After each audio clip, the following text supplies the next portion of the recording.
Welcome to the realms of the other world. Episode 3, What to Do If Your House is Haunted. Many of us in this world have experienced something paranormal in our lives, something unexplained, odd, and out of our normal perception or experience. You may have seen something, felt something, or heard something that made you question your senses and perhaps your sanity. In my last video, we discussed the possibility of your house or workplace being haunted and how to determine if you may be experiencing a haunting. At this point, you probably have a good idea of whether or not the location is haunted. So the next question is, should anything be done about the haunting? Although this seems like a simple question, being that we are dealing with an area of life that is beyond our normal perception and understanding, it is often very difficult to decide if anything needs to be done about spirit activity, and if so, what in fact to do about it.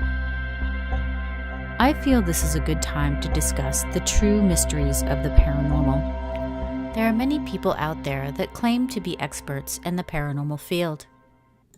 Paranormal investigators, psychics, mediums, shamans, Reiki masters, priests, demonologists, etc., etc., etc.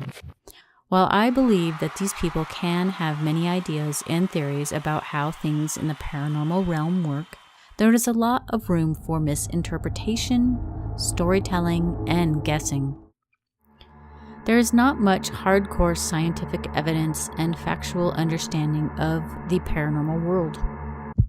People do try their best to make sense of it all, depending on personal experience, old stories, books, religion, and TV shows. Some of this information may be close to the truth, or it might not. The paranormal world is almost always a mystery. The prefix para means beyond, so paranormal means beyond normal. Beyond our normal experiences and senses, beyond our worldly explanations, perhaps so beyond that we cannot even comprehend it with our limited vision. It may be completely outside of our conceptions, or as we say, outside of the box.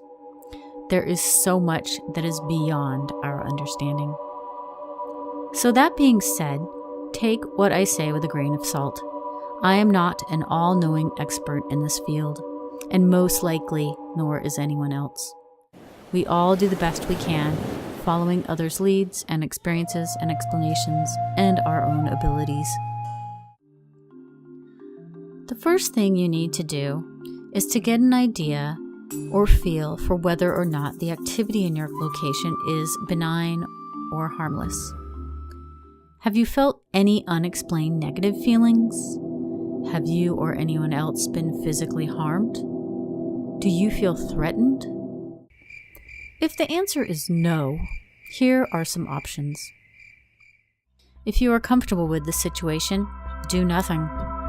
It is most likely a ghost/person that has passed who is attached to its surroundings or to people in the house. At first, it may seem startling, but many people do live peacefully with ghosts. Another possibility is that it could be a residual haunting, which is like a recording in the environment that replays certain visual, auditory, olfactory information over and over again. It is often on a loop that will occur at certain times of the day or certain times of the year. For example, at 12:30 a.m. every night, you may smell gingerbread cookies and see an apparition of a woman entering the kitchen and then just disappearing.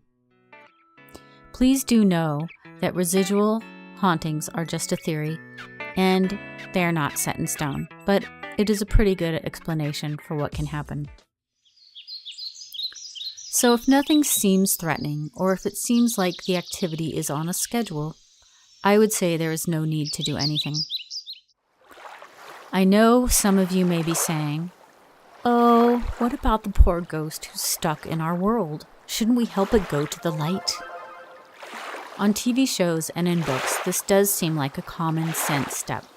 However, who on earth knows how to do this? Yes, perhaps a medium. In many cases, though, this doesn't work. The ghost/person may just be stubborn, they may have unfinished business, or who knows what else. Perhaps they just like to visit the location and don't need any help at all. So for now, let's just say, if everything seems basically peaceful, do nothing. If the activity seems to be threatening or disturbing your life in a major way, you probably should do something about it. But what can you do? For me personally, I would find a reputable psychic medium, a person with abilities beyond our normal perceptions, and who is able to communicate with spirits. If they have strong abilities, they should be able to determine what is there, if anything, and learn more about the entity. Perhaps the medium will discover that the spirit is attached because it needs closure, or it is upset that someone is in its house, or maybe the spirit has no idea that it is dead. Or perhaps it isn't a deceased person at all, and it is something else, another type of being, perhaps benign, or perhaps not so nice. If the medium has been doing this for a while, they should have connections in your area to other people that may be able to remedy the situation, or they may be able to do it on their own. And I cannot strain enough that you should get references. A lot of people out there are a little bit psychic and may claim that they can help you. You need to find a psychic medium who has had extensive experiences in hauntings and who has a great reputation. Other options are finding a priest that will bless the location. Although in some instances this seems to work, from what I have read and seen in programs, this may not be successful. In some cases, it could exacerbate the problem. Another option is calling a local paranormal investigation team. I personally would be wary of this. I have been on investigation teams, and I know from experience that although teams mean well, they often have no idea what they are doing. Many paranormal teams came out of the 90s when the TV show Ghost Hunters began. People just assumed if they followed what they did on TV that they too could become a professional paranormal investigator. They just needed the equipment and an interest in the topic and perhaps some personal experience, and voila, they had a team. Many of the teams are really only interested in gathering evidence and having personal experiences, which in itself is okay, but if they are claiming to be able to help you really figure out a situation, chances are they won't. Unless, of course, they are one of the really rare teams out there. Teams that go beyond and do a ton of research on the property. They try to get answers via voice recorders and other investigating equipment, and have access to an incredible psychic medium. This, however, seems to be very rare. You often get a jumble of people who like the paranormal, who want to have experiences, who may be kind of psychic, and know how to burn some sage.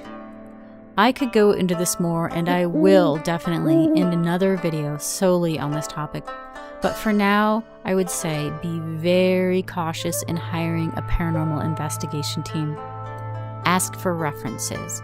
Ask if they have a high-grade psychic medium on the team or have access to one. And if so, get their references too. A lot of teams out there are just in it for the thrills, so be very careful. See if you can talk to some of their past clients to understand how the team works and if they would be a good fit for you. You can try reaching out to other types of paranormal practitioners, but just know, as everything else, that their methods may or may not work. Reiki masters, shamans, energy healers, witches, etc. As always, get references, talk to others that have used their services. Another option is dealing with it on your own. You can try this.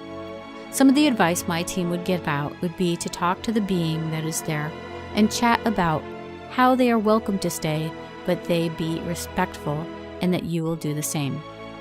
Lay out the terms as if you were talking to a human being, because most likely you are. Talk calm and kind, yet with confidence. However, this may not be the best option for an extremely violent or threatening situation. A few things you should not do on your own would be: react with anger or try to provoke the entity. It is best to remain calm. Being overly angry or fearful can worsen the situation. Sometimes the more attention and power you give an entity, the worse the activity will get. I would not engage in doing your own paranormal investigation either. This could also stir up things. Save this for an amazing medium or a truly professional paranormal investigator. If the situation is obviously dangerous, I would say for the time being, get out of the location. If you are being injured by the entity or being affected mentally in a very bad way, it is better to be safe.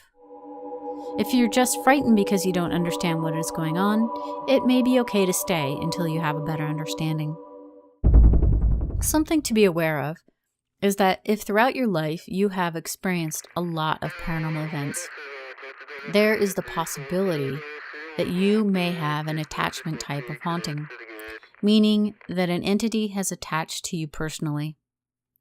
A psychic medium would be very helpful in this case. Another thing that can happen is that you are unconsciously creating strange activity yourself because you are going through an emotional and/or physical change in your life.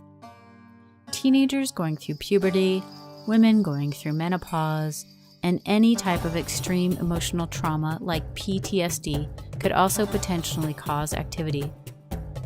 Although it really isn't understood how this works, the idea is that there is an energy to emotional/physical turmoil, and that this can affect the environment or perhaps attract or feed beings from other realms. This type of activity is called a poltergeist, or a noisy ghost. Again, a psychic medium may be able to determine if this is what is going on. Often, psychotherapy and calming exercises are recommended.